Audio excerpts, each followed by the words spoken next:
have to wait until I have them on the gauntlet to show you, or to talk about that, okay?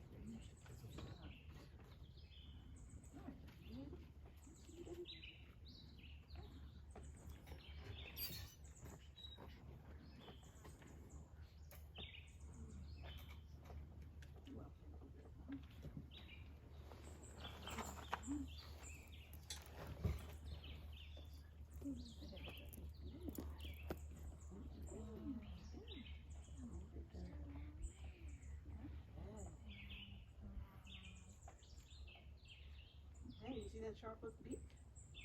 Bird of prey, and you see those sharp talons. These are the largest feet on a hawk you're going to find, especially in the eastern U.S. This is one of the largest hawks in North America, really. The Ferruginous hawk out west is just slightly on average a little bigger. But red-tailed hawks are all over North America. They're the largest hawk in Virginia that nests here, and it's a type of a hawk called a Buteo, B-U-T-E-O, and that means it's got broad wings, so they're wide from here to here, and a broad tail, and that helps them in the way they hunt. So usually about this time of day, 10 o'clock or so, after the sun's been shining on the earth for a while, what happens to that warm air? It rises. Rises, right, and it forms what we call a thermal, a warm air current that just goes rising up.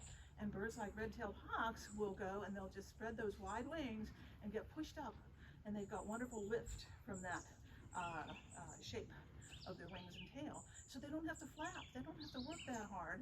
And they'll go from one thermal to the next and get pushed up again and pushed up. So they can soar from a really high distance. They have really good eyesight. See, the little birds are a little upset that there's a hawk here. Yeah.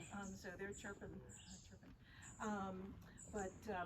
So from about a mile up in the air, a red-tailed hawk like this can see a rabbit on the ground. So imagine that. I mean, we've got pretty good eyesight, humans, but their eyesight's about 4 times better. So imagine what you could see a mile away. I bet it's not a rabbit. I couldn't see a rabbit a mile away. But anyway, really good eyesight. Does he look kind of serious? People think that hawks and eagles are mean because they have this serious look. And that's not, he's not trying to look that way. That's the way his skull is shaped. And that's really an adaptation to help him hunt. If he's up there in the bright sun, and if I wanted to see something way back in the woods there, the sun's out, the glare is in my eyes, I'm having a hard time seeing it. But if I have a brim of a hat, oh, my eyes are shaded, and I can see up there a little better. So their skull actually comes out, and there's a little flange over each eye.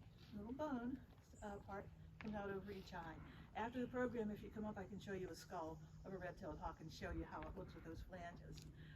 So that's just an adaptation that makes them look very serious. Red-tailed hawks are actually pretty docile as far as raptors go. There are others that are much more aggressive, like great horned owls. Very aggressive. So we were talking about his feet, right? So he's going to come down, he's going to see that rabbit on the ground, he's going to make some slow circles, and then he's going to go down and get it. And this bird can squeeze with 200 pounds of pressure per square inch. She was asking what the PSI was. 200 pounds, that's pretty strong. You know, imagine a 200-pound person standing on a high heel on your big toe. That's a lot of pressure, right? Okay. So, really large bird. What do you think they like to eat? They like to eat rabbits. What else do they eat? Mice, you bet. Anything? Little tiny birds.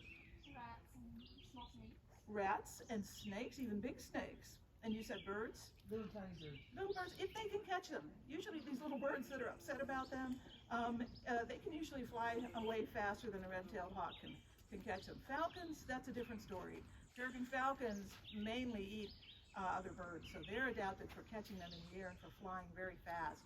Red-tailed hawks don't need to fly very fast. Their top speed's about 35 miles an hour, so just the speed limit of Skyline Drive, right? So imagine when you're driving down Skyline Drive, a red-tailed hawk keeping up with you, you know, as you look out the window. Yes, sir? Never mind.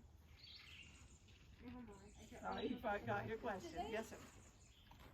Why is there like a cloth around the cage? Oh, that's to keep them from getting too hot. Oh. And also it keeps them a little more He's a little more in the dark, so he's not seeing everything that's moving. Remember how we said movement can kind of get him nervous? If he doesn't see any movement out there, it kind of keeps him calmer. It's a little like a safe place, like he's in the shade of the trees. He feels like nobody can see him. Right. Feels safe. What difference the red tail from the red shoulder? Difference between a red-tailed hawk and red-shouldered, good question. They're both large hawks, they're both Buteos, and they both live in Shenandoah National Park. Similar size, red-shouldered is on average a little bit smaller than the red-tails, but mainly the red-tailed hawk is the only one that has that rusty red tail, which you won't really have a chance to see until I turn him around to put him back inside his travel cage. The red-shoulders don't have that. They'll have a banded tail, and the red-shoulders have a reddish coloration on their shoulder. The other thing you may notice with red-tailed hawks and with him is that he's got, kind of hard to see, but there's some brown spots way down low here. It's called a belly band. So they have that, and red shoulders don't, right? Red shoulders will also have kind of a little crisscross of light brown markings up here.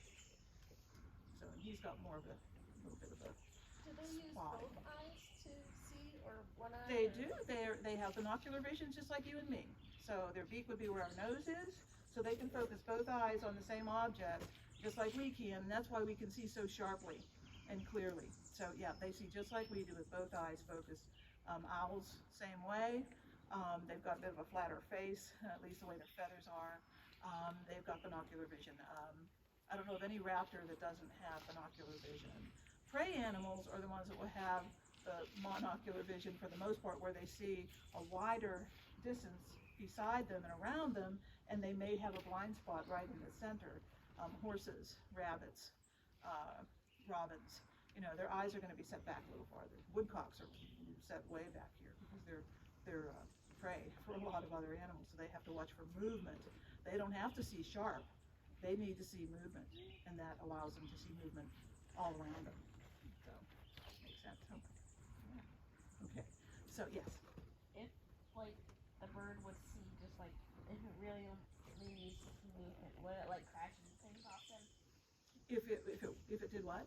If it only needed to see like movement, that other bird, if that moved, would it like crash into things often? It's a good question. I don't know. He was asking about prey birds. If they only had one eye, how would they do? I think they would still turn their head and be able to see pretty well. Yeah. So, good questions, guys. So, nesting. Red-tailed hawks like this would nest. We were talking about his food. Now we'll talk about his nest. Yes, snakes, another one of their favorites. They know how to kill venomous snakes, like rattlesnakes, without getting hurt. So rabbits, snakes, squirrels, mice, as you said, other rodents, and whatever they can catch. Also roadkill. So they'll come on something that's already dead and stand on it and try to, eat as much as they can, but sometimes they can't get out of the way of cars fast enough, and we think that's what happened to him. So he ended up with 2 broken wings that were consistent with being hit by a car. They weren't able to fix those injuries at the Wildlife Center, and so he can't fully extend his wing. So he's not able to stretch out and soar like he would need to, right? Oh, we were talking about Buteos too. Other Buteo hawks I wanted to mention: broad-winged hawks, red-shouldered hawks, and red-tailed hawks. They're all in the Buteo family. The other type of hawks are the accipiters. Those are the woodland hawks, like Cooper's hawks and sharp-shinned hawks. They've got long tails, shorter rounded wings, and they can go in and around those trees much easier than these soaring hawks can. So, that's the way they hunt. Trees. Red-tailed hawk needs at least 20 feet, prefers 30 feet high trees to nest in. Do you see some that would be that high around here? Yeah, that's where Shenandoah National Park really helps birds like this, because we leave our trees. We're actually 95% forest here in Shenandoah, so there's lots of tall trees, and they've been growing for 80 years or more since the park was created. So got lots of tall trees. But we said one of the red-tail's favorite foods is rabbits. Do they live in the woods? Some do, but where do they like to feed? They'll come out in the meadows. Yeah, the forest edges and meadows, brushy meadows. We don't have a lot of those. We have one big one just down the road here, the big meadow. That's the largest open area in the park at 130 acres. But other than that, it's hard for a red-tailed hawk to find, rabbits very easily. So it just shows that a national park doesn't always by itself have everything that, you know, wildlife needs. So we're fortunate that we are in a rural area, and there's a lot of farmland outside the park and a lot of brushy fields. So there's rabbits out there, so red tails can hunt outside the park and nest inside the park. So it works out okay. So, all right. Any other questions about him before I put him back in? Yes. Say again? He is very camouflaged, isn't he? Yeah, so whenever he's not hunting and he doesn't want to be bothered by the little birds chasing him around, he sort of blends in the shade of the trees. Very good observation there, buddy.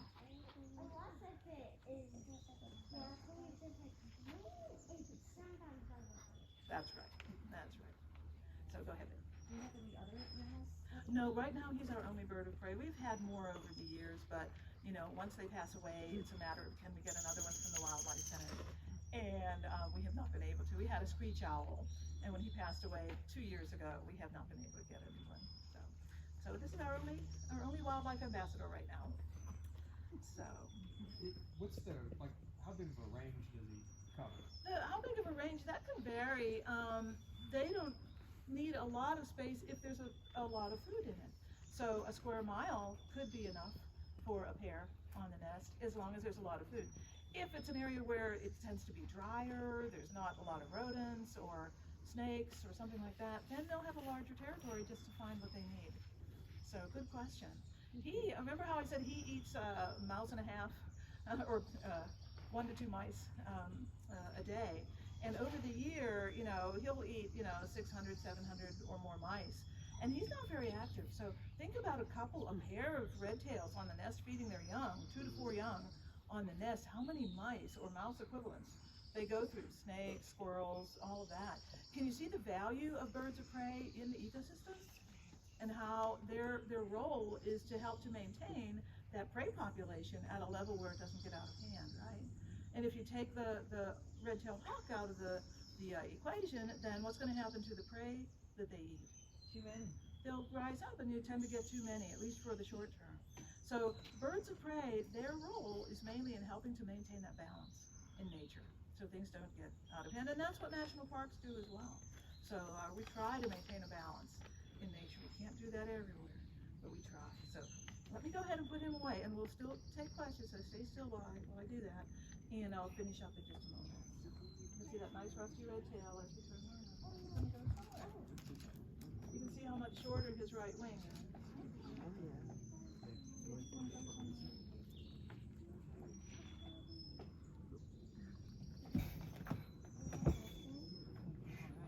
I'm going to put him back in the shade. Thank you all for being so still. You can start doing this again now. But I'm going to put him in the shade because birds, all birds, including these